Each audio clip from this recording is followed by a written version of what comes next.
যে সমস্ত স্কুলে শিক্ষকরা চাননি বলে পুজো হয়নি সেখানে গ্রামের মানুষের সঙ্গে কথা বলে সরস্বতী পূজা হবে দাবি করলেন ওন্দার বিজেপি বিধায়ক অমরনাথ শাখা।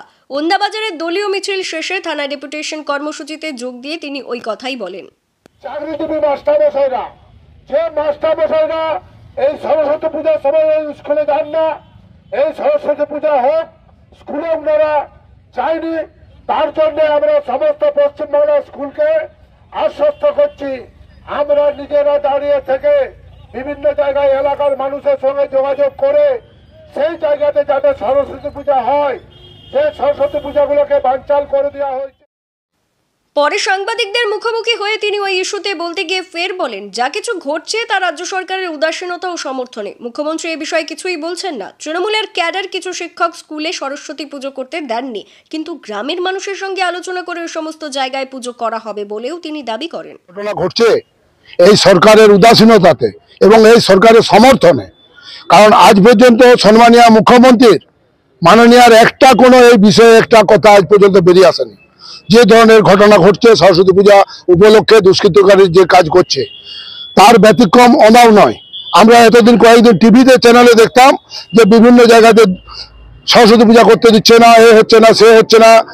আর ওই এক শ্রেণীর তৃণমূলের ক্যাডার মাস্টারমশাই তারা যে সকল স্কুলে আজকে সরস্বতী পূজা করতে দিলেন নাই, আমরা আপনাদের মাধ্যমে সারা পশ্চিমবাংলায় জানাতে চাই সমস্ত গ্রামে যে মানুষের সঙ্গে যোগাযোগ করে সেই সকল এলাকায় যাতে পুনরায় আমাদের সরস্বতী পূজা হয় তার ব্যবস্থা করার জন্য আমরা আগ্রহী এবং আমরা চাই সেই সমস্ত জায়গাতে। প্রসঙ্গত বাঁকুড়ার বিষ্ণুপুর, সোনামুখী, ছাতনা, বেডিয়াতোরের একাধিক স্কুলে সরস্বতী পুজো না হওয়ায় বিতর্ক তৈরি হয়েছে। এমনকি কোনো কোনো ক্ষেত্রে প্রধান শিক্ষককে আটকে রেখে বিক্ষোভও দেখান অভিভাবকের একাংশ। আর তারপরে বিজেপি বিধায়কের এই বক্তব্য যথেষ্ট তাৎপর্যপূর্ণ বলেই অনেকে মনে করছেন।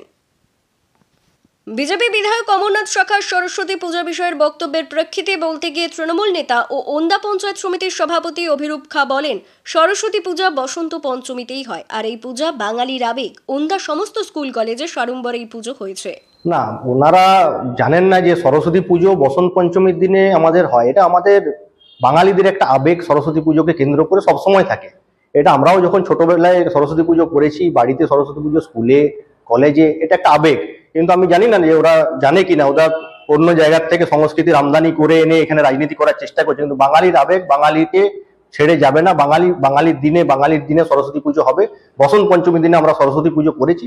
আমরা ওন্দা ব্লকে মহারম্বরে সরস্বতী পুজো করেছি। বিভিন্ন জায়গায় সাংস্কৃতিক অনুষ্ঠান হয়েছে, ছোট ছোট বাচ্চা ছেলেমেয়েরা নৃত্য প্রদর্শন করেছেন, সঙ্গীতানুষ্ঠান হয়েছে। খুব সুন্দরভাবে আমরা সরস্বতী পুজো এবারে পালন করেছি আমাদের ব্লক জুড়ে। এরকম কোনো খবর আমার কাছে নেই। ওন্দা ব্লকের সমস্ত জায়গায় সরস্বতী পুজো হয়েছে, সমস্ত বিদ্যালয়ে সরস্বতী পুজো হয়েছে, কলেজে সরস্বতী পুজো হয়েছে। যারা সরস্বতী পুজোকে কেন্দ্র করে রাজনীতি করার চেষ্টা করছেন তাদেরকে আমি অনুরোধ করব যে আপনারা বিধায়ক হয়েছেন, আপনারা বিধায়ক হয়ে 2021 সালের পর থেকে ওনার জনগণের জন্য কি করেছেন তার পরিসংখ্যানটা একটু দিয়ে গেলে ভালো হবে। এই রাজনীতিটা পরে করবেন আপনারা। ব্যুরো রিপোর্ট, দক্ষিণ বাঁকুড়া দর্পণ, ওন্দা।